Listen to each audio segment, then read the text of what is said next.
then I will switch to English. Okay, comrade? Okay, sounds good. Okay, perfect. So let's start.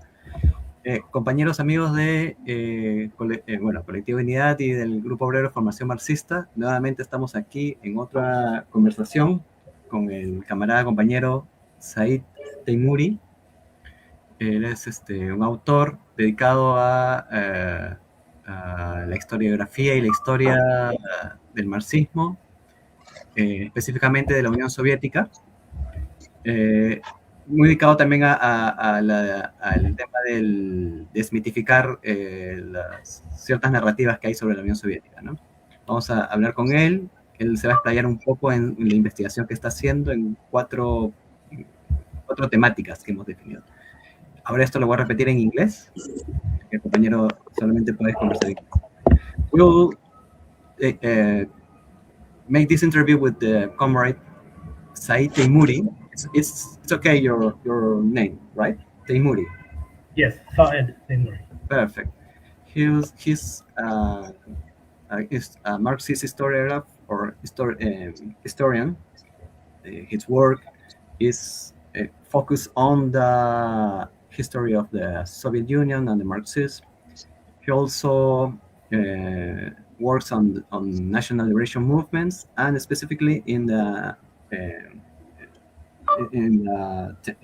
issues of or regarding to the myths of the Soviet Union or the anti-Soviet myths. He demystified these issues, kind of issues. So this interview will be focusing four issues or four thematics or themes. The first one is regarding to their initiative, or the initiative of Comrade Teymuri, sorry, is regarding of the disseminate the information or of collect and disseminate information about the URSS, the Soviet Union. So in this case, Comrade Teymuri, what can you tell us of this work you have to collect and disseminate this kind of information of the Soviet Union, of the history of the Soviet Union? First of all, thanks again for having me here.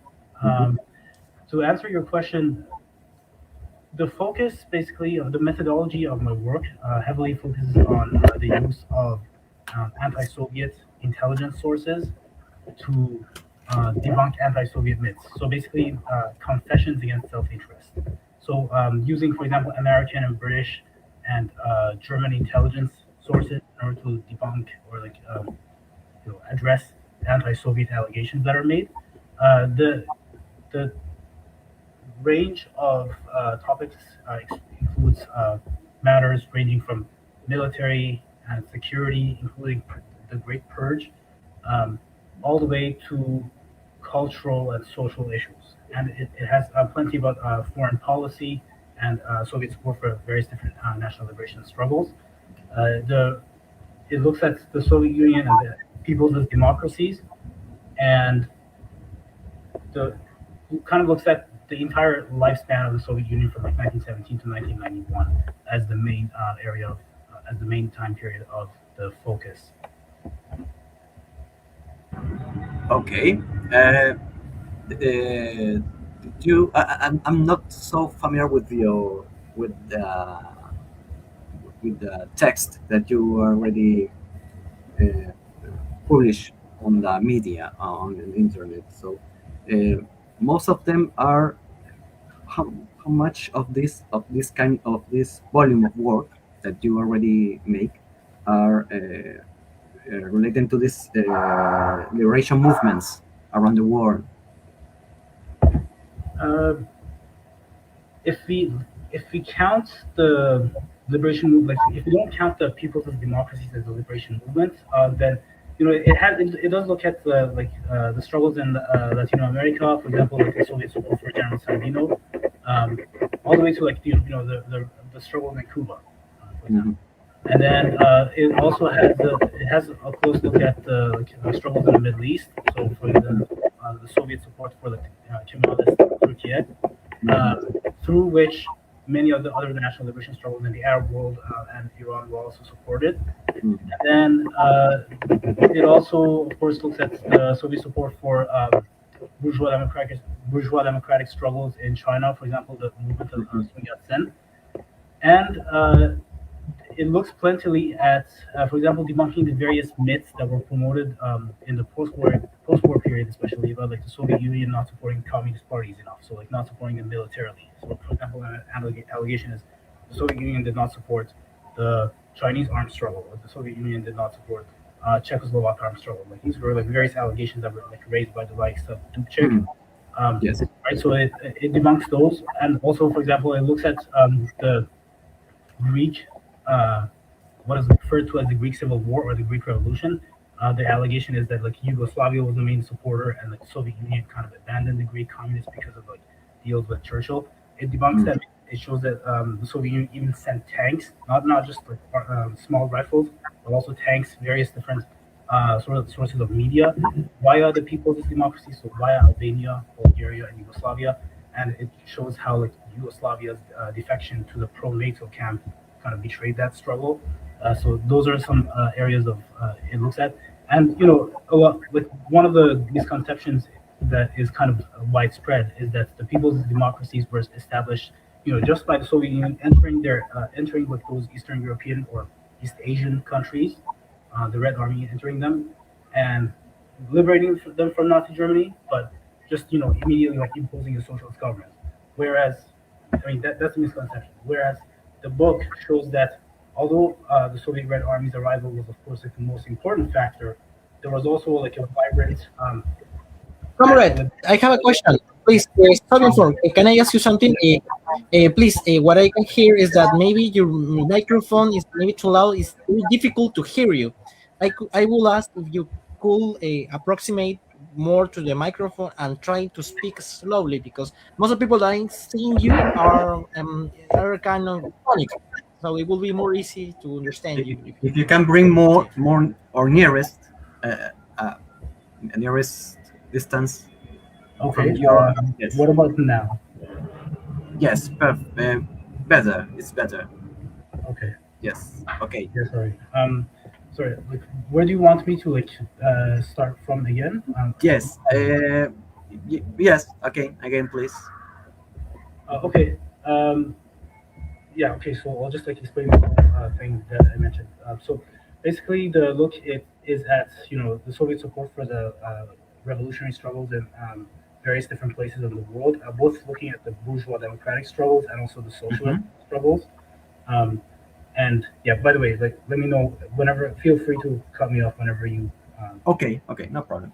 But how much volume, how much maybe percentage of this work is related specifically with this relationship between the Soviet Union and the liberation movements around the world?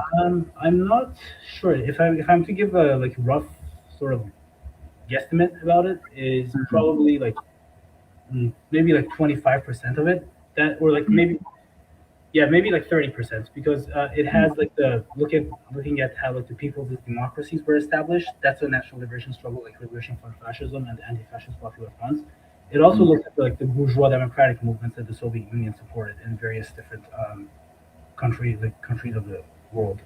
So probably like around 30%. The bourgeois democratic movements, like the ones on Europe after the Second World War, or even like before the Second World War. So Before the like, Second we have World the War. Spanish Republic, which was the Popular Front of the Communist Party and the bourgeois Democrats. We also had like, you know, in Latin America we had the Soviet support for General Sandino. Yes. And his whole campaign, like the financial support that they provided. Or like in the Middle East, we have like Soviet support for Kemalist Turkey, and Kemalist Turkey being like an avenue of Soviet support also for like Arab and like Iranian liberation struggles. But mostly you work on specifically on the Soviet Union and the history of the Soviet Union. That's correct? Yes, the focus of the book is on the Soviet Union and the People's Democracies. My other field, like outside of this book, is like the history of the Middle East. That's also an area that I focus on. But yeah, in the book, it's mainly the Soviet Union. Before we enter in the anti-Soviet myths, I would like to ask you more about the relationship between the liberation movements on Latin America and Asia, and the Soviet Union, of course. But for example, the liberation of the Arab uprising. Maybe you have more information about this, and also it is a thematics that is like a trend nowadays with the war on Iran, on the war related with Iran and the Zionist entity, Israel and the United States. In this history of the liberation of the Arab war, specifically with Palestine, the Arab Peninsula, the Mashrek, Syria, Lebanon, Iraq, and all these colonies of the empires.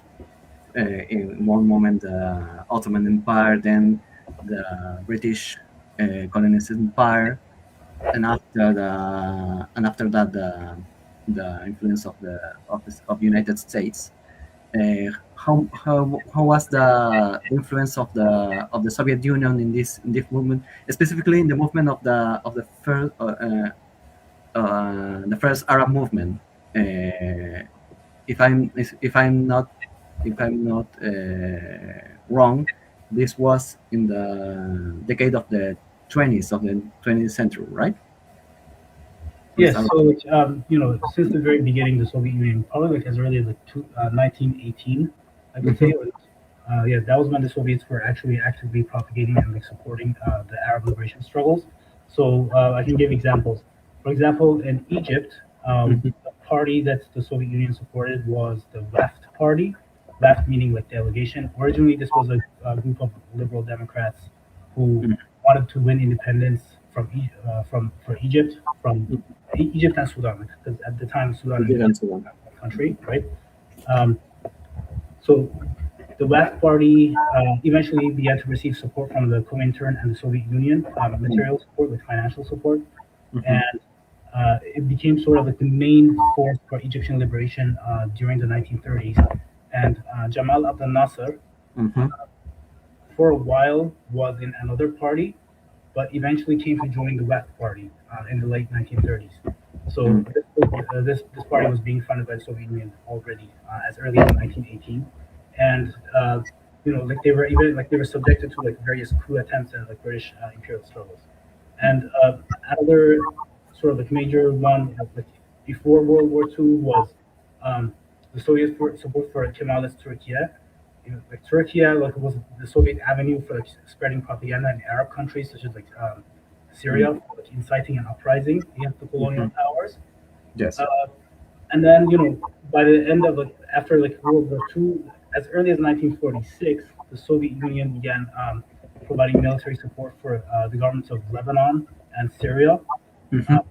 And during the 1948 war, the Soviet Union again provided arms to Syria, and the People's Democracies also supported Egypt, because Egypt at the time, the misconception is that just because it was ruled by King Farouk, it was a monarch of fascist state, when in fact Egypt was actually a constitutional monarchy with a powerful royalist faction, right? So King Farouk had significant amounts of power, but there was also the Left Party that exercised power. The same Soviet-backed Left Party that arose in 1918, right? So the Left Party was a major force for progressivism at the time, and it received Soviet financial and military support in the 1950s, and eventually it was like overthrown in the CIA. But another Soviet support. I mean, kind of, it's not an Arab country, but still, all forces for Iran. So Mossadegh in his memoirs actually said that quote, the death of Stalin paved the way for my overthrow. Okay, that's how significant the level of Soviet support for Mossadegh was. The Tudeh party in Iran, with Soviet support and financing, was actively campaigning in support of Mossadegh, whereas the death of Stalin kind of weakened the confrontational current in the Soviet Union, the current that confronted U.S. imperialism, and that actually paved the way for the CIA coup in August 1953, just months after the death of Stalin. So those are some of the major topics in Iran and the Arab world. Yes, the Soviet Union has a significant members or presence on the movements of the national Arab movement in those days. Maybe the 30s and the 40s and the 50s of the 20th century, 1940s, 1930s, and 1950s. Maybe it's correct if we can say that Soviet Union have a significant influence on the go to the power or bring to the power the movement of Gamal Abdel Nasser in Egypt. Yes, absolutely. I would say that's definitely the case. So as I mentioned, the Soviet Union, the left party was the party to which Gamal Abdel Nasser was affiliated with, in the late 1930s, and this was the Soviet Union's allied party. And in the 1950s or 1940s, when the free officer movement of Gamal Abdel Nasser began to develop a network, the tendency, according to, this aspect of it is not in my book, but planned to be in an upcoming book. Okay. But Gamal Abdel Nasser basically was defending the leftist government led by Mustafa Nahas or Nahas Pasha, and then by the time the 1952 coup d'état in Egypt took place and King Farouk was overthrown. Initially this government was very strongly favoring American imperialism because it was led by Mohammed Naguib and not Gamal Abdel Nasser. And Mohammed Naguib was very much in support of West Germany and also the United States. But even then, Gamal Abdel Nasser was one of those to support the revolution, or getting closer to the Soviet Union. So and this was during the Stalin era. Okay, Stalin era alone.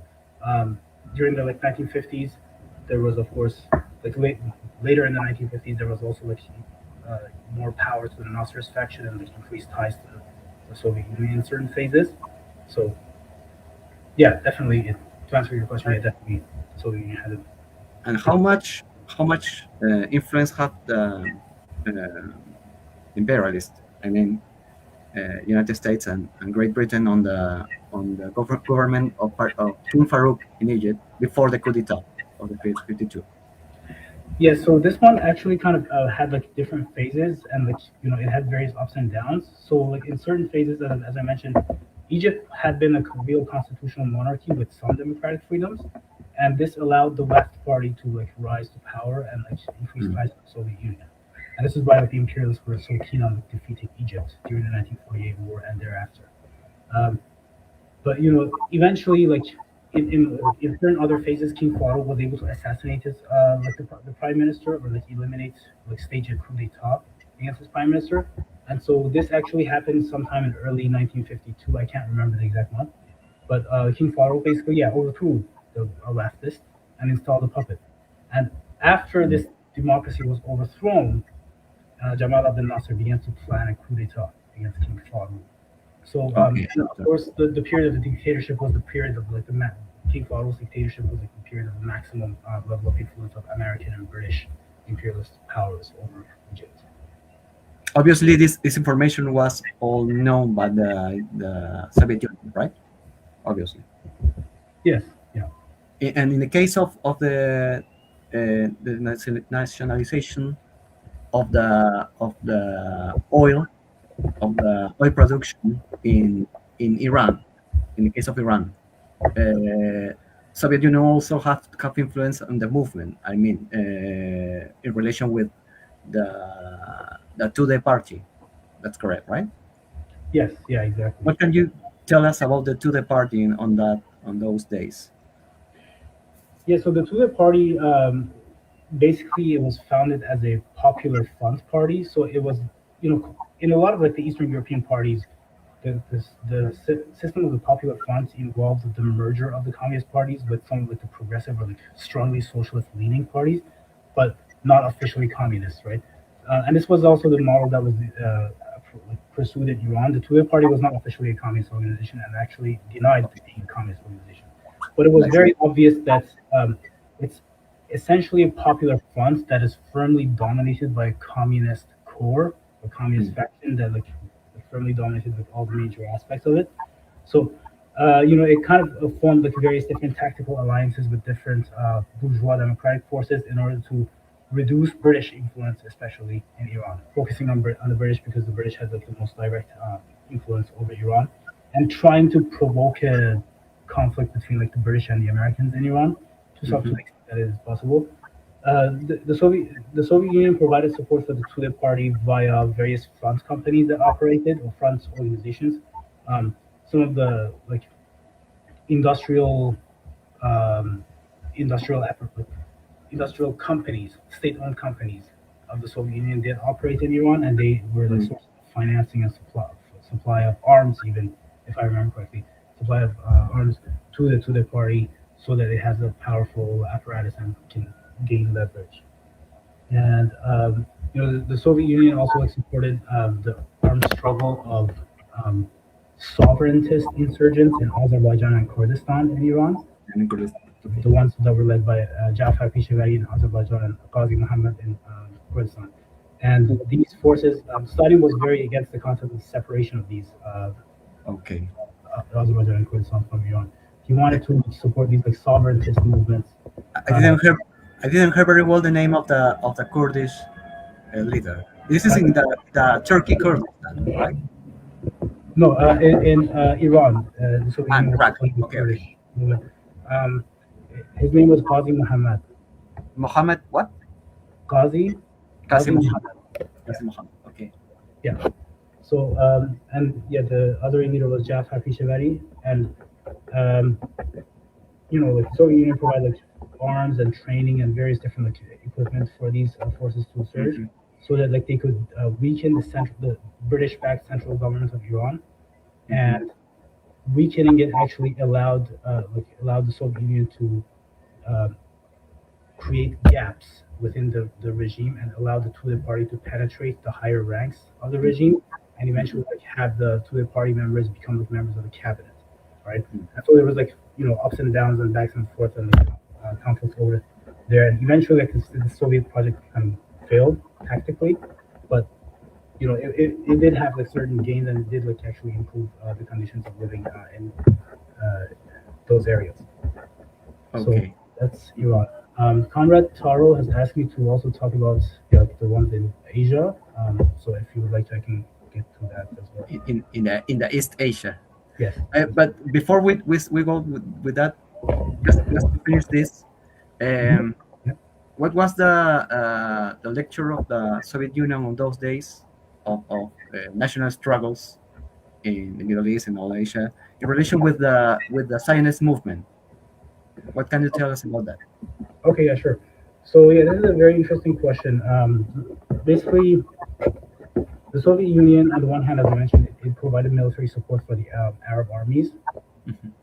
Some of the Arab armies. So, for example, like the Jordanian army was not supported, but the Syrian and Lebanese army and the Egyptian army, they were supported because they were dominated by like the progressive bourgeois democratic movements, the alliance of like, the working class and like the bourgeoisie. So the Soviets provided support for them. But also, in terms of the Soviets' relations with Israel directly, the Soviets established diplomatic relations with Israel and also a great level of cultural relations with Israel. Obviously, like the Soviet Union, like this is a country like predominated by like Eastern Europeans, Israel. So we wanted to retain the cultural ties. And at the same time, we have to remember that like a lot of the Jews who went there, some of the Jews went there with the aim of like settler colonizing, but quite many were like literally just like shipped there, okay, by force, or like ethnically cleansed to that area. The Soviet Union basically used its relations with Israel to like promote socialist and pro-Arab current in Israel, and this socialist temporal arrogance was manifested in Mapam. So there were the two parties. There were two socialist parties in Israel. One of them was the Maki, which was like the officially communist, and then the Mapam was sort of like similar to the Tule party. It was a popular front party. It was not officially communist, but it was communist dominated.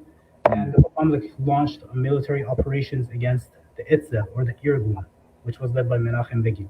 And they even like during the 1948 war, the Mapam actually blew up a ship full of arms destined for the Itzel or Irgun. Okay, Itzel is the alternative name for Irgun. So blew up a ship full of arms for Irgun. It was called the Al Talena ship. And then after the war, the Mapam launched uprisings against the government of Ben Gurion. Some of them armed, like partially armed, not like full-scale armed uprising, to get Israel closer to the Soviet Union, but also get Israel to like end its war against the Arab people. So basically, the Mapam actually advocated for like the Palestinian Arab refugees to return to Israel, provided they're like willing to like live peacefully in it. So that was like basically Soviet diplomatic relations with Israel. It was not in the form of like excluding the Arabs in the area. But the Soviet Union didn't notice about this the money, the investments of the imperial powers like the Great Britain and United States. First, the Great Britain to the Zionist movements, and by the way to the organizations that the Marxist organizations like Mapam and Maki. Then before and after that will become Zionist movements all the way. The Soviet Union knew about like the Anglo-American imperialist investments in Israel, and so it was actually very wary of that. So in that respect, this was recognized in their documents, and they knew that like David Ben Gurion, for example, is not their friend. He's their enemy, and they like even pursue the purge against they helped a purge occur within the Czechoslovak Communist Party against those who sold arms to the Haganah. Okay, so like of course, back in the day, some people, the Slansky faction, Rudolf Slansky faction, actually sold arms secretly to Israel. But that faction eventually, like Stalin personally intervened and like tried to like stop the sale of arms. And the Slansky faction, a lot of the members of them were purged, like either executed or imprisoned, with some like Mossad officers being removed. The Soviet Union did not try to cut ties to the Mapam and the progressive forces there. We didn't hear you very well that last thing about the Mapam. The Soviet Union didn't try to like cut off ties with the Mapam and Maki. Mm-hmm. So yeah, they like try to like retain ties to the extent that it's possible. Yeah. Okay. So changing to the forest, to the East Asia, what was the relationship with between the Soviet Union and the liberation movements on for example, the Southeast Asia? One question, Abdel. Can I interrupt you? ¿Podrías decirme en resumen lo que dijo el pata? Porque no entendí muy bien sobre el tema del sionismo. ¿Se apoyaron o no? Fueron cortando relaciones. I'm sorry, Said. One moment, just to explain to Ariel. Fueron cortando relaciones con el Maki y el Mapam.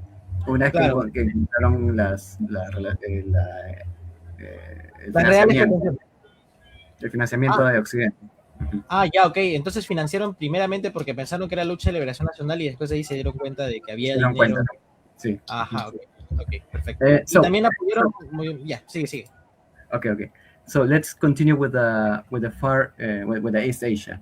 What can you tell us about the relationship between the Soviet Union and the Southeast Asia? I'm sorry, countries like Cambodia, Vietnam, Laos. Actually, admittedly, I should say, those countries were not my areas of research. I actually focused more so on like China and Korea. China and Korea. Okay, so what was the relationship between China? and also India. More or less. China and the Soviet Union. Yeah, so it had, yeah, it was quite a long history, and like it goes back to like the founding of the Soviet state. The Soviets basically understood that like China is not only a country that like deserves to be like that definitely like should be supported for its liberation and like development free from colonialism, but also the fact that it's right like, below the Soviet Union, and the imperialist powers definitely invest heavily in using it as a launching pad for an aggression against the Soviets.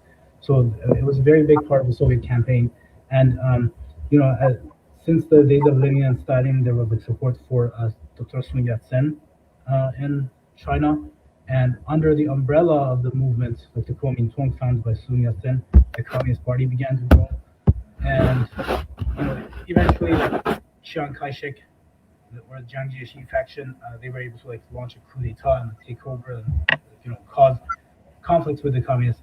So there was a lot of conflict between the Wang Ming faction and the Mao Zedong faction in the Chinese Communist Party, and the Wang Ming faction was supported by Soviets, by like Stalin and Dimitrov. Their conflict was over, for example, Mao Zedong's unwillingness to form a popular front with the Kuomintang, even when the Kuomintang has shown a tendency to form a popular front. So like there were certain phases in which the Kuomintang definitely was very unreasonable. It was very aggressive and anti-communist. But there were also phases in which the Kuomintang was genuinely interested in forming an alliance with the Communist Party. They showed clear signs of sometimes showed clear signs of wanting to fight the Japanese fascists back when the Soviet influence increased in the Kuomintang. But the conflict with Mao Zedong's faction was that Mao Zedong was excessively emphasizing like separation of lines and separation of like the kind of it was kind of sectarian essentially. So like, the Soviet criticism was directed against Mao Zedong's faction in that respect. They supported Wang Ming, who like whenever the Kuomintang showed a tendency towards that alliance, let's form an alliance with them. That was Wang Ming's line. And then the Soviets provided plenty of military support both for the KMT and the Communist Party whenever they were like fighting fascism. So not always supporting the KMT, but whenever the KMT was progressive, they supported it militarily with advisors, with finances. And then after World War II, the Communist Party struggled against the Kuomintang, led by Jiang Jieshi, led by Chiang Kai-shek. That the Communist Party struggle was very much supported from Manchuria, which the Soviets had temporarily taken over from fascist Japan, and they used the industries of Manchuria to like supply arms, plenty of arms to the Chinese communists. And at the same time, there was also in the same time period like supports for the Korean communists via China. So eventually, like the Korean communists led by Kim Il-sung were able to like overthrow the Japanese with the help of the Soviet Union and establish People's Democratic Government in the area north of Korea. So, before we continue, they are telling me in inbox that if you can speak a little bit louder in the next answers, it could be fine for someone. Most of the main problem that I see is trying to talking slowly because more slowly. This kind of talking the words step by step, explain. Yes, yes. It will help, but I can understand very well the message. So our friend Taro has a question that I have to is that the intentional purpose of eliminate Chinese Marxist-Leninists for the party, because we know that Mao Zedong has the New Democracy program that is not related to the NEP or all stuff that Lenin has. So there was some problems with that. Some criticizing, for example, Cao Kang, which was a Marxist-Leninist in China who has a relationship with Stalin, but died. Yeah. Yeah. Okay. So if I understood correctly, you're asking about the plots that like the Mao's faction like had against the faction of Cao Kang. Yeah, the faction that was like pro-Soviet. So it was quite a lot of like these people like Cao Kang or even secretly like Lin Biao. So I'll get to Lin Biao in a minute. But even those people they were targeted by Mao Zedong's faction because they actually either officially or secretly sympathized with the Soviet Union and with Wang Ming. Okay, so like Wang Ming was sort of like the grand old man of the communist faction that was backed by Moscow. You know, like Wang Ming, for example, during the Second World War, said that Mao Zedong was trying to eliminate, basically eliminate him by using poison. Okay, so this was one of the accusations. So it's using one of the killer doctors, sort of like the doctor's plot, right? Using a killer doctor to provide him the wrong medicine so that he gradually becomes sick and eventually dies. This was the accusation of Wang Ming, and his doctor, like the modern Chinese text, and I've shown this in his book. His doctor does say that. Sorry, like the modern Chinese texts do say that his doctor had provided him wrong medication, but you know, like the government of China, their sources say that it was not intentional. It was a mistake by the doctor. And then afterwards, you know, exactly as you mentioned, we had like the faction of Cao Kang. So one of the aspects of Cao Kang's politics was that he basically like wanted to increase the ties with the Soviet Union, and then he was eventually like he tried to get Mao Zedong on board with reducing the powers of Liu Shaoqi and reducing the powers of Deng Xiaoping. But Mao Zedong understood that this was a divide and conquer tactic, and so he got Cao Kang out of power. And then in the 1960s, so like, it's interesting because Mao Zedong was also against Lin Biao. So a lot of people assume that Lin Biao was truly a Maoist, okay? But the Chinese, like the various Chinese state media texts in the 1970s show that, like, they basically say that Lin Biao secretly sympathized with the faction of Cao Kang and Wang Ming, despite the appearance of siding with Mao Zedong's group. And this, like they say, and the modern Chinese state media also, and also like various Maoist groups, Maoist Chinese sources that are outside of the government of China also mention that Wang Ming opposed Mao Zedong on a lot of the matters of strategy and kind of tended towards the faction of Wang Ming and the pro-Soviet faction, basically in the party. So it is quite interesting. Yeah, definitely like using the various means of state power, including the Cultural Revolution, to reduce the influence of these pro-Soviet currents and thereby consolidate power in the hands of the faction that wants to ally with Washington. So like shortly after the Cultural Revolution, we see that by 1969, even before the arrival of Nixon and Kissinger to China, by 1969 there were already overtures of China to the United States for increasing ties against the Soviets. So, yeah. Hey, let's continue with that with another topics we have here. Entering us in the topic of the anti-Soviet myths, if you can tell us more about the famines, means the great hungers or famines in the Soviet Union. Can you tell us more about this? Yeah, sounds good. So, you know, an article that has been published in the SovietForum.net's websites, it hasn't gotten like wide traction, but yeah, it is basically looking at this exact topic. So there was in 1946, I believe it was in December 1946, there was a joint intelligence document written by the U.S. Naval Intelligence, and I believe the U.S. Army Intelligence, and it's actually in the CIA website as well.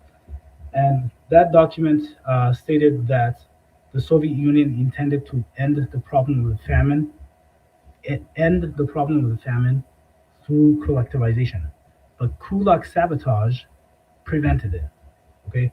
And Kulak sabotage caused the famine again.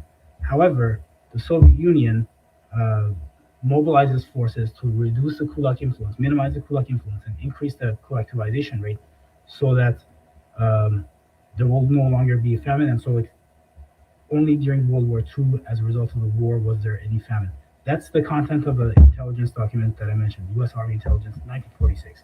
So that already shows multiple things. Firstly, that the Soviet Union did not intend to cause famine because the Soviet Union, according to the document, wanted to end the famine. And it shows that the kulaks were responsible for the famine.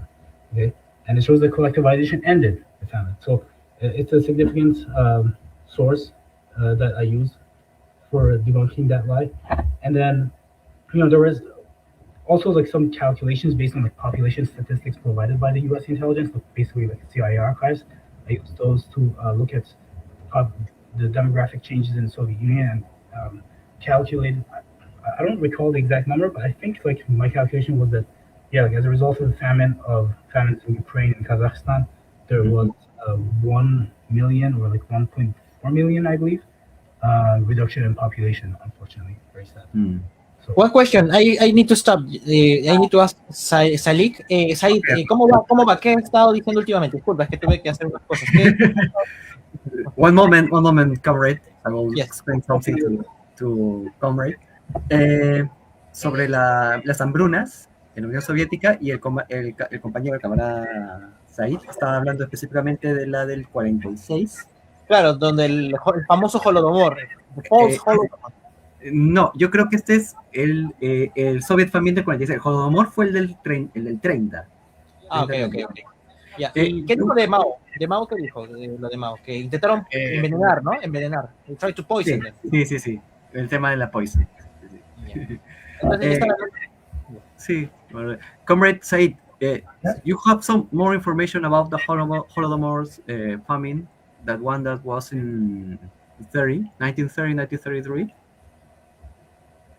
That was the summary of the content. I mean, we could go into like a lot of the technical details, but that was the summary that I mentioned. You're okay, because you were focused more on the 46. I mean, no. I said the intelligence document was dated 1946, but it was okay. Yeah, I should clarify. It was dated 1946, but it was writing about 1932 and 1933. And it was saying that the kulaks caused the sabotage. Okay. Sabotage caused the famine, and the Soviet Union was trying to end the famine. And that means the intent of genocide or the intent of famine was not the Soviet intent. Okay, because there is here that there is another famine on 46 and 47. Oh yeah, that one. I mean, of course, it was because of like the World War II, and that is also mentioned in the intelligence document. But they credited for World War II in that document. Okay, perfect. And another kind of anti-Soviet myths, just to before go to the next topic, if you can tell us something about another anti-Soviet myths.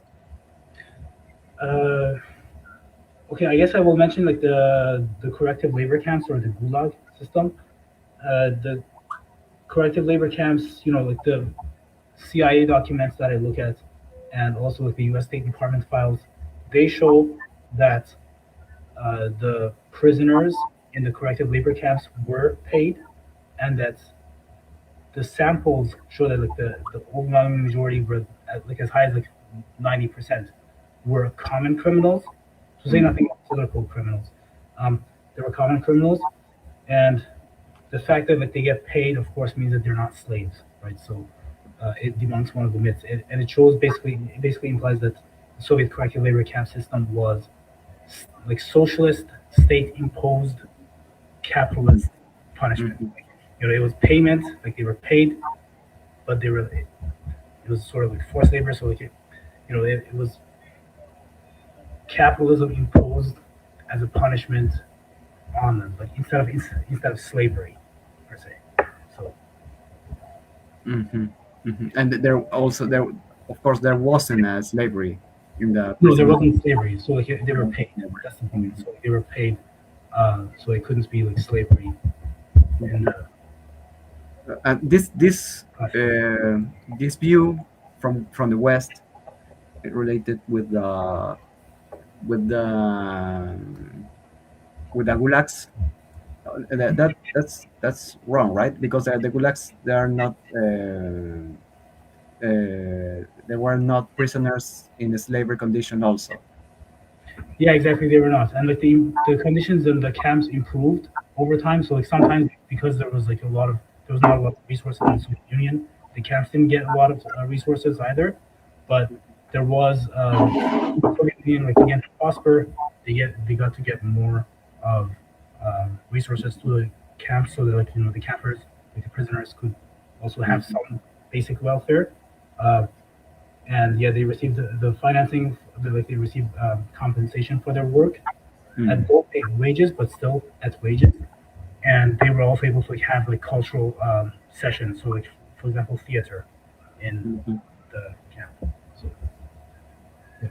Okay, let's continue with the next topic. The role of intelligence services, specifically CIA and MI5, in the initiative of the national liberation movements around the world.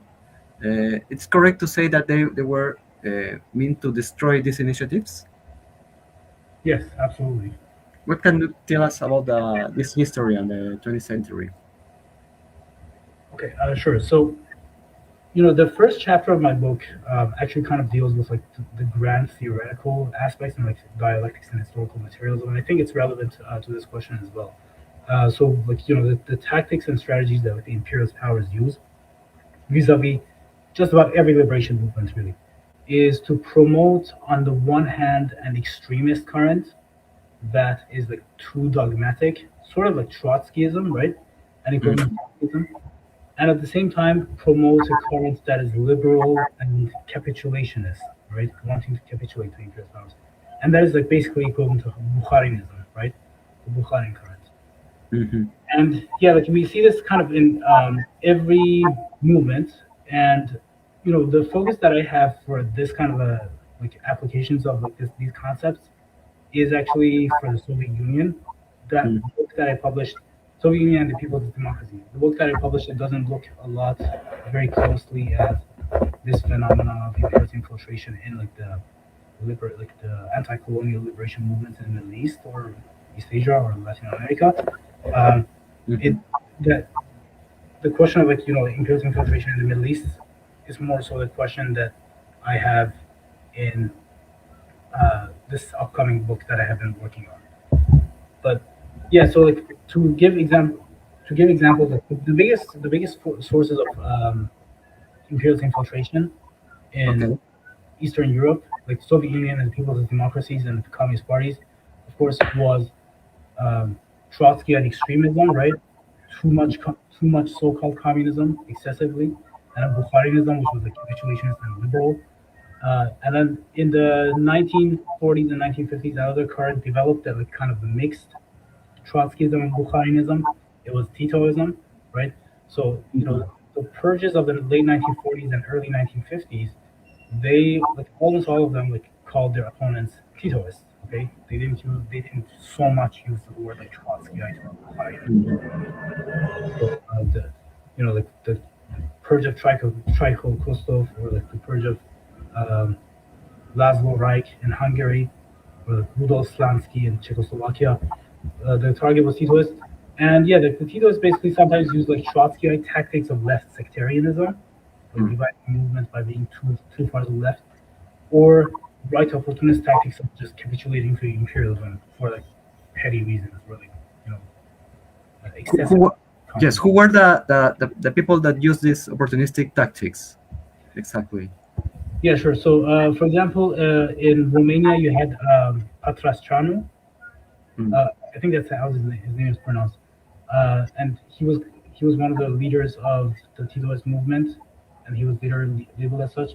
And then in Hungary, there was, for example, Laszlo Reich. So, for example, Laszlo Reich was like German in origin, but he was Hungarian, and his brother was in the Arrow Cross, the Nazi movement of Hungary. And he was very emotional against imperialist powers, like very aggressive, like very harsh on Anglo-American imperialists. And this was a part of his tactic of promoting Anglo-American imperialism, or he was very imposing of communism, but his imposition of like strong, like authoritarian imposition of communism, pseudo-communism really, was a Trotskyite tactic of provoking an uprising against the state. Okay, so that's Laszlo Reich. Kostov was a very similar story. He wanted to like rapidly, aggressively push the country towards quote unquote socialism, social mode of production. This was also Trotskyite, and one of his allies, covert allies. He formed a bloc of the right, like the equivalent of the bloc of the right and Trotskyites, right? He formed a secret alliance with Yugov, who was also backed by the Yugoslavs, and Yugov wanted to. I believe his name was Yugov. I have to double check, but yeah, he was the Minister of Interior, and he tended towards like harsh sentences and authoritarian behavior, and like terroristic violence by the police forces, with the aim of provoking resentment and eventually provoking an uprising of the intelligentsia against the government. And then another one I'll mention that is also like noteworthy is Rudolf Stansky. So he was secretly colluding with Haganah, as I mentioned, Haganah and Rudolf Stansky. And he was also secretly colluding with, or like sympathetic to Tito's Yugoslavia. And he supported like worker self-management as a tactic of reducing, like decentralizing the structure of economic planning. And by decentralizing it, you're reducing coordination in the economy, and that creates a chaos that both increases mismanagement, misalignment, mismatch in production. Can you repeat the name, please? What's Slansky. Slansky. Yeah, so I'll just type it in the chat. In the Mapam or in the Maki? No, Rudolf Slansky, no, he was not in the Mapam or Maki, but he was actually allied to the Haganah, and he was in Czechoslovakia. To the Haganah, okay. Yeah, but he was in Czechoslovakia, and he was like a Czechoslovak leader, one of the Czechoslovak leaders, alongside Clement. So yeah, that was basically a tactic that he undermined the state by through decentralization, through worker self-management. There are corroborations that all these people in the Middle East, in the East Europe, on the 50s, on the 40s and the 50s, they were connected with the CIA or the MI5. Yes, actually, the big, one of the most important figures that like linked all of these was a man named Noel Field.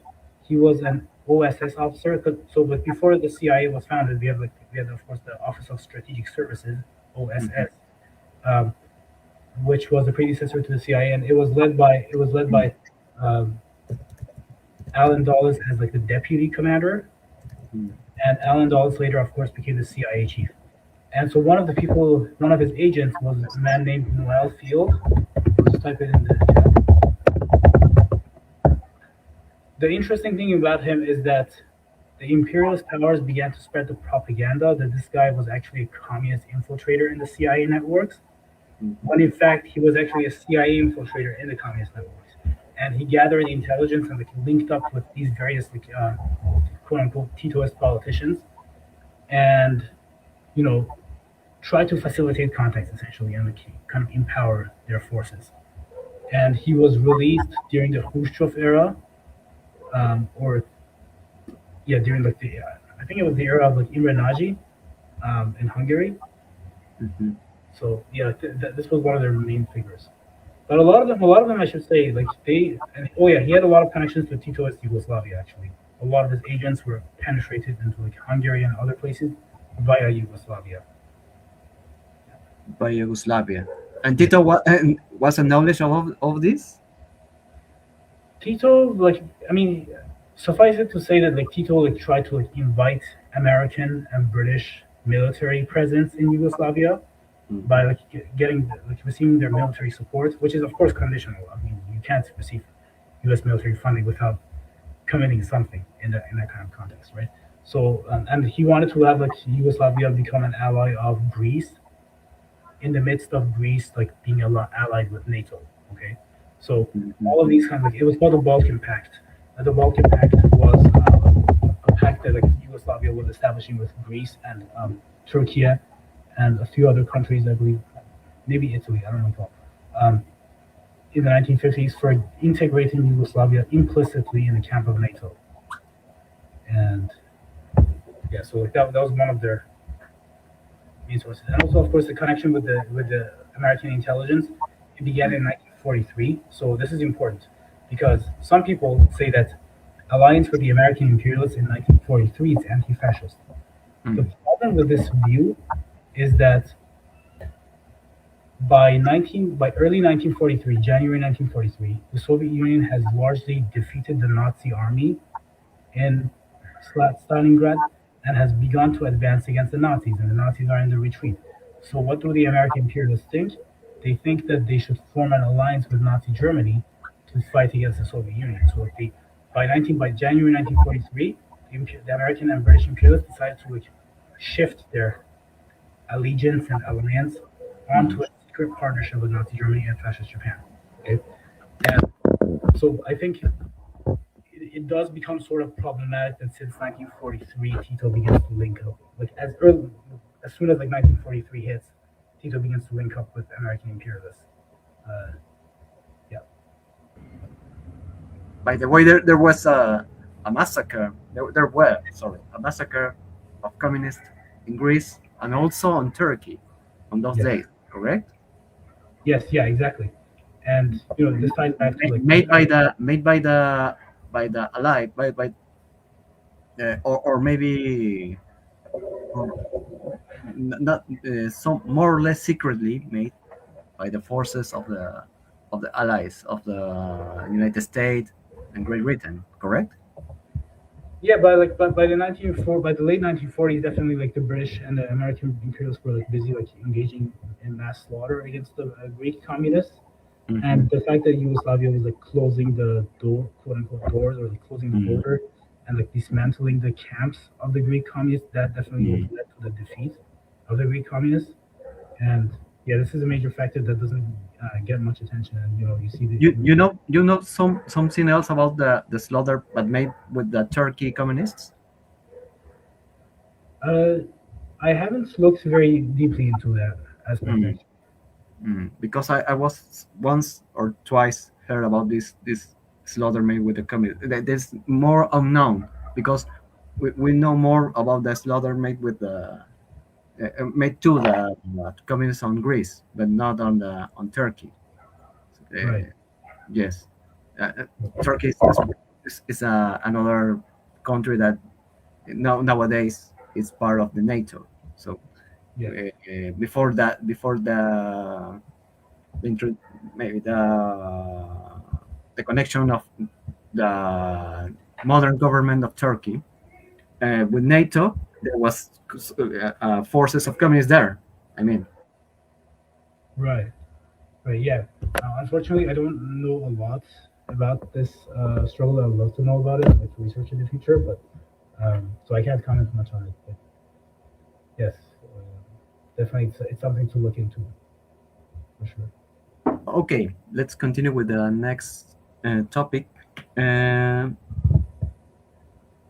Just maybe this is the last topic, just to finish with the interview. Could be the some reflections. You have some reflection or some considerations in the future about the national movements, maybe, because there's no more Soviet Union. I mean, but with the future of the national movements, maybe with the relationship with another kind of Marxism in these days, we're continue to struggle with or to make active movement in the 21st century by you and us in the workers group here in Latin America, in Peru. What can you say about these reflections of our considerations? Right. So I'm not very well versed in the subject of Latin America politics of the modern era. But what I can say is that we are really in those weeks that make history, considering that the various U.S. military bases in the Middle East are getting blown up, right? In the war against Iran. So, for example, one issue that kind of arises in the debates between communists is, should we support the Islamic Republic of Iran because it is Islamist, or should we kind of be neutral? what should be our stance? And my sort of an answer for a case like Iran is that the mullah stratum, we don't say class, right? But they're a stratum. The mullah stratum, the bulk of it, not all of it, not like people like Khamenei, but quite a lot of the mullahs, they have feudal origins and they have like alliances with the colonial powers. So the faction that is fighting against American imperialism, the Iranian faction, I've researched this. I can say it's those Iranian generals who come from working class backgrounds. So, for example, Qasem Soleimani, who like the U.S. killed in January 2020, he was a construction worker before the revolution, okay? And he joined the military and he eventually rose to the rank of a commander. Once the U.S. is left out of the Middle East, we would see like these the Islamist part of the Islamist movements, and it becomes secularized gradually. So Qasem Soleimani was he was from a worker background, and he actually had this sort of a proletarian international intuition, not like the kind of socialist outlook, but definitely the intuition of proletarian internationalism and like looking beyond religious and like ethnic boundaries, not being obsessed with like the hijab or whatever, right? This tendency is very common among the working class, and it's common among those Iranian generals from working class backgrounds. So they will be the tendency in the Iranian military to secularize the Islamist movement and eventually be more democratic, more progressive, and eventually create the freedom, the room for the working movement to grow and eventually establish a socialist state in Iran or in the rest of the countries of the Middle East, around the world. So, defeating U.S. imperialism is a big factor in weakening even weakening like the mullah or like Islamist tendency among the Islamist movement. And I think that's sort of the course of events that is taking place at this point. In the case of Iran, Yeah. on the politics of Iran and the struggle of that country against the imperialist war that is and imperialism in general, and the war that they are suffering by imposed. There were, as you said, and I understand more or less about this by the ideas that you tell us, that there were, or maybe in these days, and we don't know more about this, or we don't have more information about this kind of discussion, internal discussion in the, for example, in the regular army in Iran, maybe even in the corps of the guardians. There's the second army of Iran, right? About the secularization of the country, or kind of issues or kind of questions about this or regarding this. You know something else about this? You tell us that there's some. I'm pretty sure there are differences in the organization of the struggle in Iran, and also on the organization of the apparatus of the state in Iran in these days, even before the war. You know something else about this? Yes, it's a very big topic, and it's been a subject of like a lot of my research actually. We have like various different tendencies in the Iranian armed forces, and that ultimately has the most important role in the civilian part. And yeah, since the beginning of the revolution, what happened is that the tendency that supported like the agents actually of the Tudeh party and of the socialist or progressive organization called Organization of Iranian People's Fedai Guerrillas. It's a long name, but just to abbreviate it, it's OIPFG. I'll just type in the chat. So these, the Tudeh party and the OIPFG had a lot of influence in the army, like the regular army, which was alternatively called the Artish. And, another trend that a right-wing sort of an anti-communist trend actually existed in the IRGC at that time. And the goal of this sort of extreme right current in the IRGC command was to weaken the communist influence, and they actually arrested many of them. And they also hunted down the communists in Iran. And they wanted to also betray the Iranian war efforts, okay, and mass slaughter the IRGC commanders that were patriotic and proletarian. Okay? But in the 1990s, this sort of a transformation occurred in the Islamic Republic IRGC, and this caused those extreme right currents in the IRGC to weaken. Okay, and they gradually weakened, they were removed from the centers of power and moved on to the peripheries of the power. And since then, the United States turned very hostile to the IRGC, and the wars that the United States has waged against Iran, they have been tending towards increasing the power of the extremists. So, for example, we see that some of the people, I'm not going to bring names here, but some of the people who were responsible for extreme the hijab policies, right, morality police policies, very aggressive pursuit of it, they quickly rose to power in the past 4 years, to prominent positions in the military, when in fact before they were kind of not prominent. So the U.S. goal is kind of creating this sort of a Shia version of ISIS, right? The Shia version of ISIS. Oh, okay. Yeah, Shia extremism, right? Shia version of ISIS. Extremism, yes. Yeah, so the weakening of the U.S. influence obviously reduces the Shia ISIS tendency in Iran, and it will increase the secularization, and it will eventually increase towards democratization and more powerful workers, going back to what I mentioned about the transformation. And of course, it's going to have a worldwide impact. So, for example, there are threats against Cuba currently by the United States. The threats will reduce drastically if the United States gets defeated.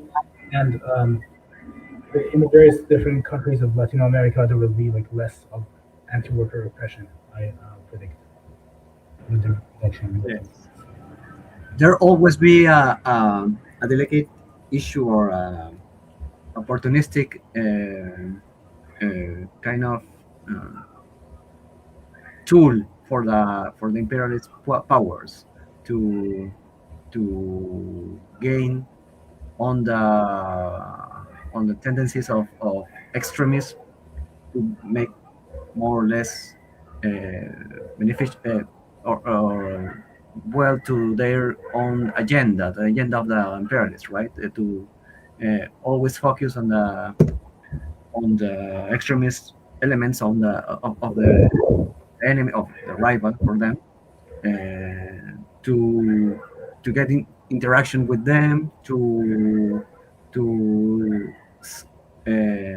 show that the enemy is absolutely savage or immoral. Right? It's very, very kind of the focus of the agenda of the imperialists.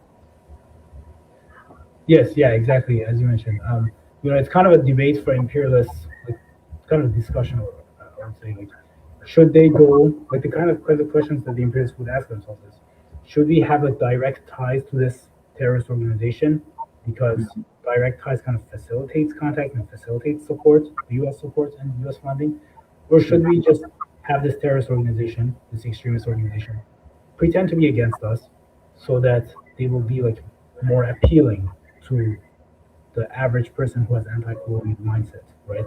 That's one of the questions that they would ask themselves. And the imperialists have always tried to pursue both at the same time, as sort of a balance between these. So, for example, you see for the Jolani regime in Syria, right? On the one hand, it chants against the United States and Israel. On the other hand, it kind of gets support from the United States, and indirectly, I would say even from Israel too. So, they had that sort of an outlook. Where the regime of Saddam Hussein until 1989 was one of those examples. Yeah. So the same kind of a plan is made for Iran. So kind of the entire Middle East region, right? So for sure. Shia extremist current that hate, chants death to America and death to Israel or whatever, more intensively, and try to actively pursue it. But at the same time, Hola, chicos, sorry to interrupt. Abdel, ¿me puedes resumir también otra vez? Bueno, pero en la traducción, sorry, can you wait one moment? Okay, sure. Conversate? Yes. Pero en los subtítulos van a salir traducidos, ¿no? O en todo caso, No, es muy difícil que salga, porque ten en cuenta de que como está, a veces te le escucha medio mal, el traductor tampoco hace milagros. Vamos a ver. Tienen que acercar un poco el micrófono, disculpa, bueno, que acerque un poco el micrófono y que hagan una pausa, porque hay gente en el TikTok que no habla inglés y quiere saber un resumen. ¿Podemos hacer esa cuestión? Dime. O lo que podemos hacer al final es, después de esto, explicamos. Pues. Nos unimos al TikTok. Sí, yo creo que sí. Vamos a unirnos mejor al TikTok. Pero por ahora, ¿qué dijo? Dijo sobre el tema de Irán, ¿no? Sobre el chiismo, sobre que hay una guerrilla. Sí, sobre Irán. Estamos hablando de que al imperialismo le conviene explotar a los elementos radicales, bueno, extremistas, en realidad, para señalar al enemigo como un enemigo absoluto, básicamente. Okay. Sí, eso lo podemos explicar después. En todo caso, vamos a pedir que haga un resumen final el compañero de lo que quiera decir. Again, Comrade Said, if you can make a resume or some short resume of any or all of the topics we are already discussed here, and if you can please speak a little bit louder and more next to your microphone again. Speak a little bit slow for our comrades and our colleagues in Peru and all the Latin America. Okay, sure. And before I get to that, just want to ask, just want to address one question that Conrad Taro also asked, namely about the actions of Trotskyism that helped to strengthen anti-communist discourse. Mm-hmm.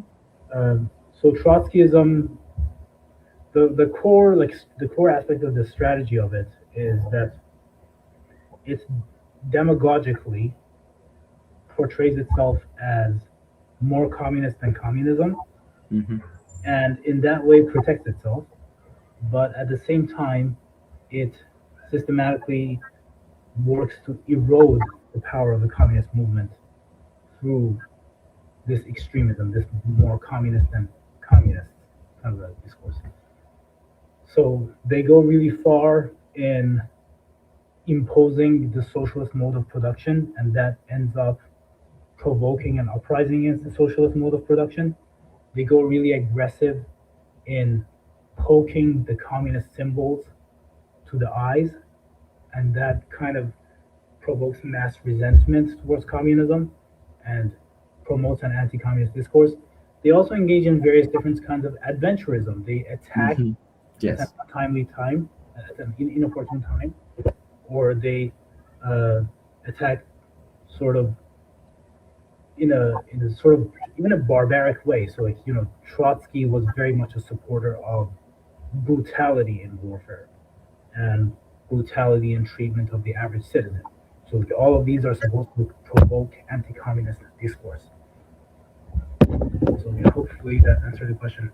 And now to the question that you asked, Sally. So you wanted me to summarize basically the main points that we went through, correct? Mm-hmm. Yeah. Yes. Sorry? Yeah. I just said, like, you wanted me to summarize the main points that we went through, correct? Yes. More or less. Okay. Sounds good. So the points, that we discussed were about, you know, the national liberation struggle, the Soviet support, for example, like the Left Party in Egypt and Kemalist Turkey, the Soviet support for the Arab armies, and for the Mossadegh struggle, and also for the Maqam and Maki that I mentioned, and the conflicts that they had with the some of the more extremist currents in China. And we then went to the issue of Soviet, the anti-Soviet myths So, for example, the Holodomor, right? And I Yes. mentioned the 1946 intelligence document that showed that the 1932-1933 famine was caused by kulak sabotage, and the Soviet state was actually trying to prevent a famine, contrary to the bourgeois propaganda. And then the other one, the other topic that I talked about was regarding the corrective labor camps or gulag system, and the corrective labor camps involved Soviets paying the prisoners, according to like the CIA documents and U.S. State Department documents that I have cited in the book. And then, so yeah, like basically providing some basic welfare and basic payments to the prisoners.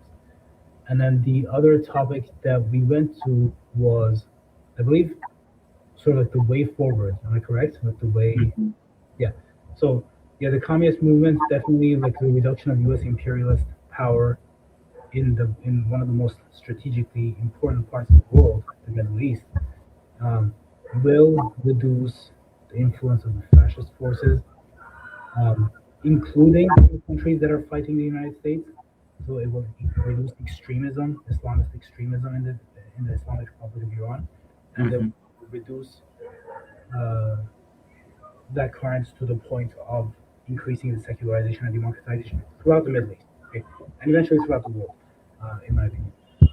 And that will definitely create the breathing room or like breathing space for the workers' movement to lift itself up and force a transformation in favor of the working class in in different parts of the world, Mhm.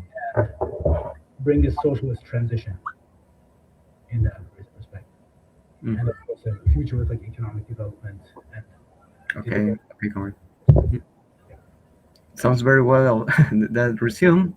That's because I was asking you because the our colleagues and comrades on Latin America were watching us, and also the ones that will watching this video will watch this video later in the records. Were asking about this the resumes. Uh, so before we finish, if there's some another questions that our comrades are Well, the people question, who are watching us wants to know. ¿Hay alguna otra pregunta que los compañeros quieran hacer? I want to know about Albania. What happened with Albania and the relations with Tito? Because as I know that the pretensions of Tito of invading Albania and having kind of dependency, Albania only having a basic industry, while Yugoslavia get a lot of surplus value from it. You know, what was the relation? right. Because I searched your page, Subinform, and I searched particularly that most of the movement in Yugoslavia was backed by the CIA, was very revisionist. Yes, and I should add that um, a large part of my book has not been published online in article format. Like it has been published as a PDF, but it has not been published as like individual separate articles. And the articles about Albania I have not published much, but yeah, there is plenty that I have written about that topic. And as you mentioned, there was an attempt at establishing sort of like a dependency relationship, quasi-colonial dependency relationship between Albania and Yugoslavia.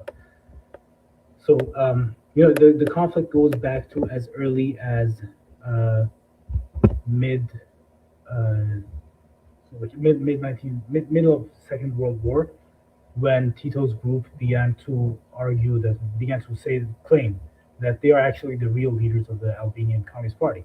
Okay, um, when in fact the CIA document confirms already for us that Enver Hoxha was the main founder, and it initially like the relations between Albania and Yugoslavia were superficially good, but in reality, like as mentioned, Yugoslavia wanted to like use the Albanian industry for its own interest and reduce the economic development of the country while like maximizing its exploitation. So that was the goal of Yugoslavia. And then after the separation from Yugoslavia, that was when like the Yugoslav, like the Titoist faction kind of grew more powerful, and they were able to more powerfully impose their reactionary agenda. And since then, sort of a policy of what could be called like denationalization, or Emre Hoxha called it genocide even, in Kosovo began, with the aim of drastically reducing the like kind of pressuring the Albanian population in Kosovo towards leaving, or towards somehow like reducing their presence, right? And at the same time, an army of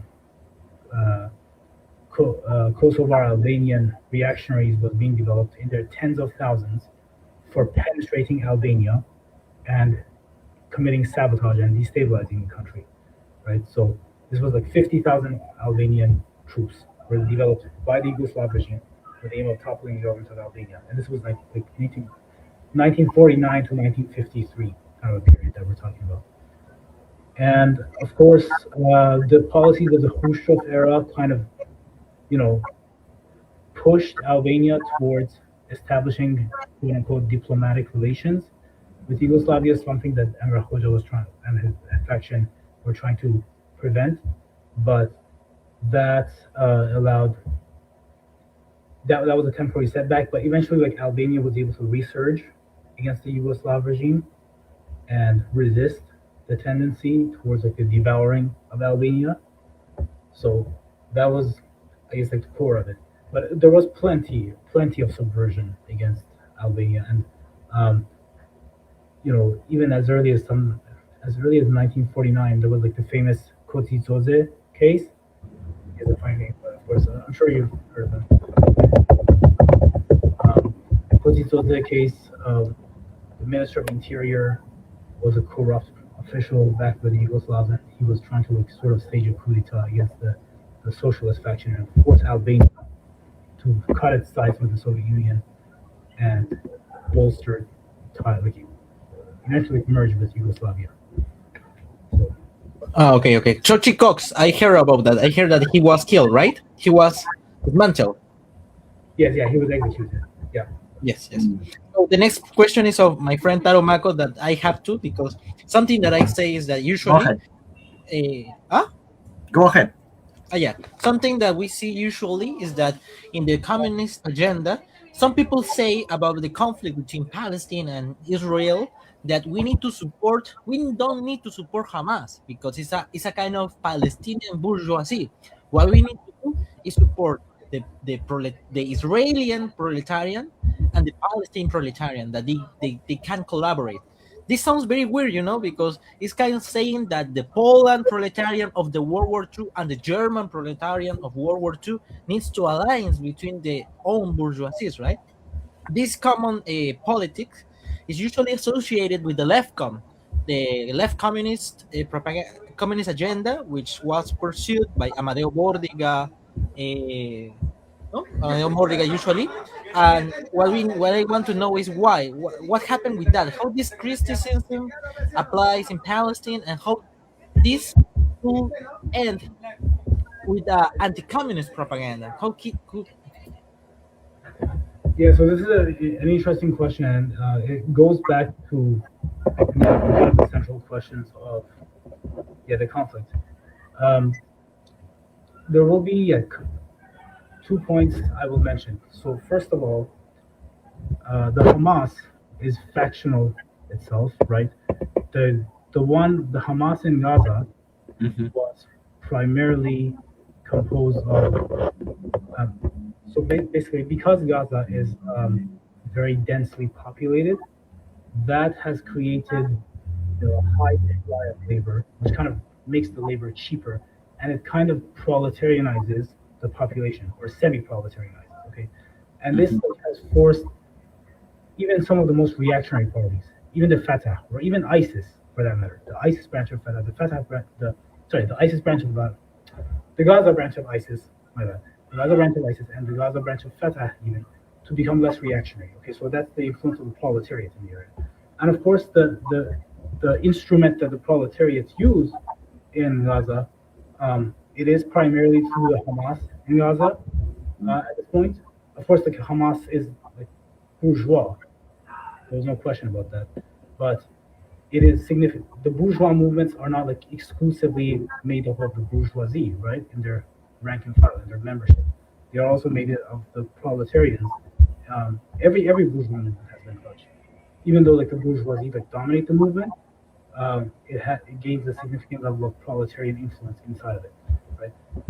And so the Hamas in Gaza has had sort of this anti-fascist tendency. The Hamas in the West Bank or the South Lebanon branches, it has, or like even its Jordanian branch, it has been pretty problematic.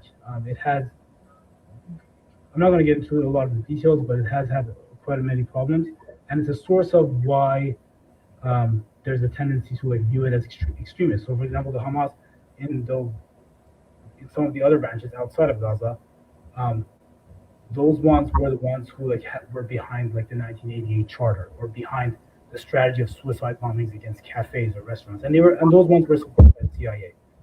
The ones in Gaza were the ones who resisted the IDF, and they resisted the PLO, and they resisted American imperialism, and they received support from the proletariat, and they waged a struggle.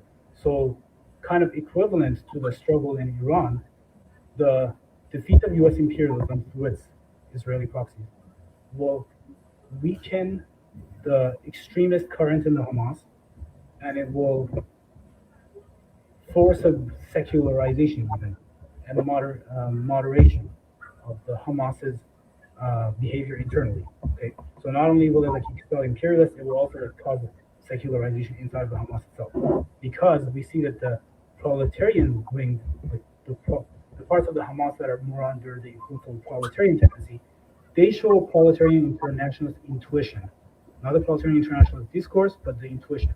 Okay, and they tend to be a little more open-minded, including towards the Israeli workers. Okay, so they actually show a tendency towards like, opposing suicide bombings against cafes or restaurants.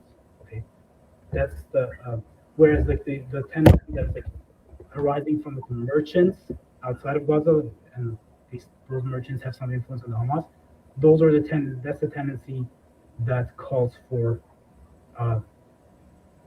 targeting civilians in Israel. So, to address like that kind of a talking point that is raised by like the left tendency.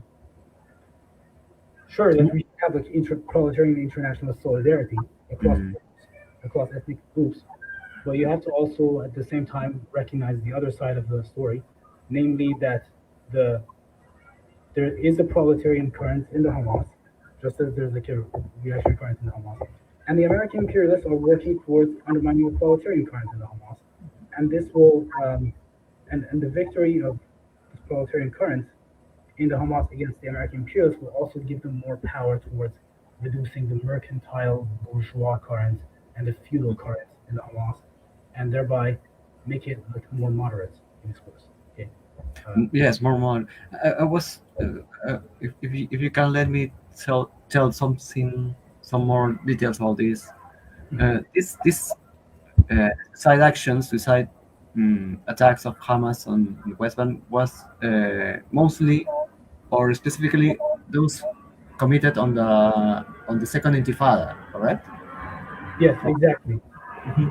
But nowadays there are no more like these attacks. I see more Hamas related with the Mukawama movement or the movement of resistance in the Palestine, in all Palestine, in all the Palestine movement, and in the West Bank, Hamas is more. I see Hamas more related with the not to impose its own agenda, but to collaborate with the national agenda of the. So how can you? Yes. How do you see this attitude of Hamas? Yeah, so the West, I think it's part of the problem. So like the West Bank branch of the Hamas is more sympathetic to the Fatah, okay, and that's a very big problem. And the period of the suicide bombings was during the period of the Hamas alliance with the Fatah. You see, like Mahmoud Abbas, back in like 1981, he published this book. He basically, in the book, he argued that the strategy of the Palestinian armed struggle should be to focus on population centers instead of IDF artillery or tanks. Okay, so he said he basically implied don't attack them is essentially that's what it means. Don't attack the Israeli military, only attack the civilians. That's Mahmoud Abbas's book in 1981, and it got published again in 2012. Okay, so a Hamas alliance with the Fatah, unless it means that Fatah is going to submit and surrender, it's going to be a disaster. Yes. And so the period of the Hamas suicide bombings was the period in which the Hamas allied with the Fatah in the sense that the Fatah dominated the Hamas de facto in this alliance. Okay? So once the Hamas was able to lift itself out of the Fatah, it ended the suicide bombings.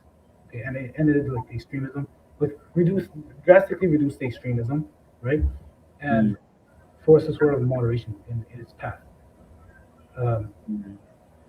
And eventually, and I should mention that like the West Bank branch of the Hamas is the one that is like a lot more sympathetic to people like Khaled Mashal. Okay, so Khaled Mashal. Yeah, reconciliation with the Fatah, reconciliation with the Egyptian regime that is like imposing sanctions on Gaza, right? Like siege on Gaza, right? Reconciliation with the Saudis, with the Jolani forces in Syria, like that is a lot of generals in the West Bank branch. And the reason for this, I mean, it all goes back to class struggle. The West Bank is fundamentally a petit bourgeois zone. It's not very like, even though its economy is better than Gaza in the sense that it's just petit bourgeois businesses making a lot of money, good amount of money, right? Yes, for sure. Yeah, so it's in the petit bourgeois areas. The petit bourgeoisie do not generate fascism, but they are very conservative in the struggle against fascism. They don't tend to like fight it back against it, and they kind of absorb almost stoically the fascist agenda. Just like in Germany, right? The petit bourgeoisie were not the source of fascism, but they surrendered to it, essentially. Kind of accepted it. So that's the major difference between the West Bank branch and the Gaza branch of the Hamas. But there is also a line of a politics line or alliance with a side of a secular and progressive side of the movement, of the political movement, national movement of the Palestinians in the West Bank, related with people like the most known of all of them, that there is Marwan Barghouti, and also Hamas was in the exchange of prisoners with the Zionist entity, with Israel. They made efforts to liberate Marwan Barghouti. So that could show us like an alliance with Barghouti and all this movement, or if not that, maybe a submission to the agenda, or more broad agenda of the liberation of Palestine with the national movement. Yeah. So regarding the personality of Barghouti, it's still something that I'm researching about, because it has been difficult. You know, I try to like give it time to like analyze personalities instead of reaching conclusions very quickly, right? So, and some personalities, because they have been in prison, I haven't been able to like understand their personalities in politics, like see them through the test of time, so to speak. So we need, I personally at least need to have some test of time.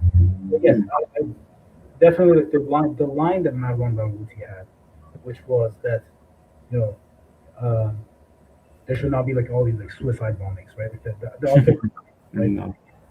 That was definitely something to support, right? And Yes.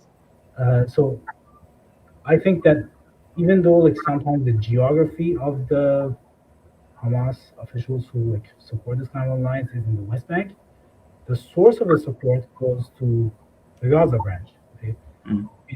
Even the Gaza branch, it has played pretty smartly in terms of dividing the Fatah two routes. One of them is Marwan Barghouti, The other one is even Muhammad Dahlan. Okay, he was a Fatah criminal and torturer.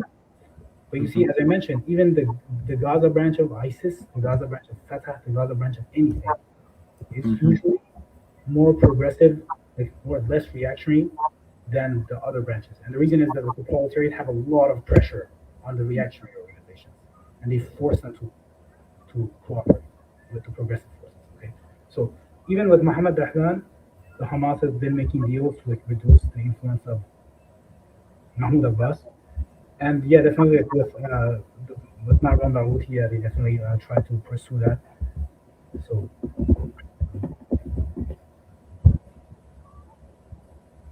Okay, maybe Hamas is a problematic issue all the way, but it's a tool that the National Movement of Palestinian Liberation use, particularly for its struggle against Israel. And also, we have to remember that there are another factions. Yeah, as well. exactly. We Yes. don't have, yeah, that's my point as well. I myself have a lot of criticism, but what do we have? What's better? The only one that I personally favor is the DFLP, the Democratic Front for the Liberation of Yes. Palestine. They used to be a Maoist party, but over time they got demoralized, basically, no longer a Maoist organization. So I think they were like progressive force and sympathetic to the Soviet Union more so. But they are still pretty small, and the main force that we have is the Hamas. And once the US imperialist influence in the Middle East produces, a lot of these problems, a lot of these legitimate criticisms of Hamas, they're going to be addressed because a lot of these forces, the extremist forces, they, as a matter of fact, receive CIA funding. They, for sure, one of the leaders of extremists, some of the leaders of the extremist current in Hamas, they resided in the U.S. and the CIA protected them. Yes. And they were able to, like back in the 1970s, establish so-called charities in Gaza to gather funding. And Yes. who was overseeing these establishment of charities out in the open? It was the IDF. Okay, so now some people have created the conspiracy theory that Sheikh Ahmed Yassin, the founder of Hamas, was like backed by the Israeli intelligence to undermine people. That's a conspiracy theory, but some of the others, like Musa Abu Marzouk, okay, Musa. Yeah, Musa Abu Marzouk was established the Islamic University of Gaza in 1978 under the government, and this university received U.S. aid financing, okay, and it became a base for a lot of the like high level professors, not the low ranking, high level professors of this university. Were aligned with the U.S. imperialist agenda, and they were like some of the most extremist people, like Mahmoud Zahar, who was a rival of Ismail Haniyeh and regarded Ismail Haniyeh as sort of too moderate for his standards. Yeah, I already heard about this. That Haniyeh is very moderate figure. Yeah. In comparison with the other ones. Okay, Said, we here in the Gulf, in the Grupo Obrero Formación Marxista here in Peru, we also have a column. I write a column about Palestine, and I have this kind of work related with Palestinian struggle, and we also publish the official communication of the DFLP, and we will make the effort to make also the other ones of the PFLP. But we already we only did the ones of the DFLP. But this is for your knowledge, by the way. And again, we thanks your presence here. If there's another question of our comrades, si no hay alguna otra pregunta de nuestros compañeros. It's fine. Okay, we'll make this interview or conversation as finished with you, and thank you again for your presence here. You can tell that's your last words. Yeah, thank you very much for having me. It's been a pleasure speaking with you and exchanging ideas. It's been a great pleasure, and I look forward to any further discussion in the future. For sure. Yes, it's well, again, thank you. And what was a nice hour and a half, mostly, of conversation with you, Comrade Said. It's okay. We called you Comrade Said, right? Yeah, I'll just clarify that. I mean, a lot of people would make this a little mistake, but like, my name is pronounced like Saed. Like, Saed. Yeah. Mm, okay. Yeah. Saed. So that sounds good. For sure. Conversation. Perfect. Taro, ¿alguna palabra? Sí, thank you, Kamal Said. Y bueno, a todos los que nos están viendo y escuchando, voy a agradecer que esta entrevista será subida a las redes sociales y vamos a hacer todo lo posible para traducirlo, pues, ¿no? Ujú. Thank you, Kamal Said. Y bueno, pues, después decir que sí, bueno, nuestra organización es internacional y nos gustaría que también pudiéramos colaborar más seguido con él, pues. Okay. Ah. Comrade Said, Taro told us that we will make this interview upload to the social medias we have. We'll translate this. We'll make the effort to translate this, and also if you can or yes, make these greetings to the Latin America people. That's it. We hope we can work with you. We hope we can work with you. We appreciate your work. We appreciate your work here. Thank you. Yeah, thank you for having me, and thank you, Taro, for linking up and connecting me and bringing me to this interview.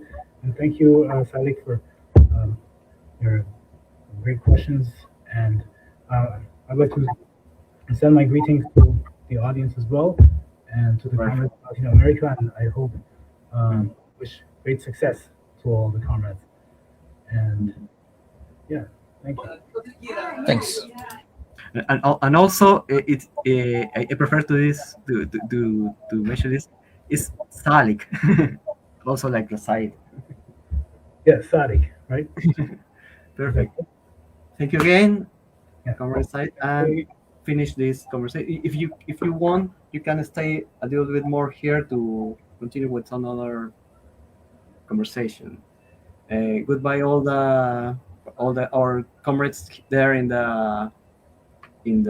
TikTok and also in YouTube. Ya nos veremos con nuestros compañeros en TikTok y en YouTube. Por favor, denle like al video y compártanlo.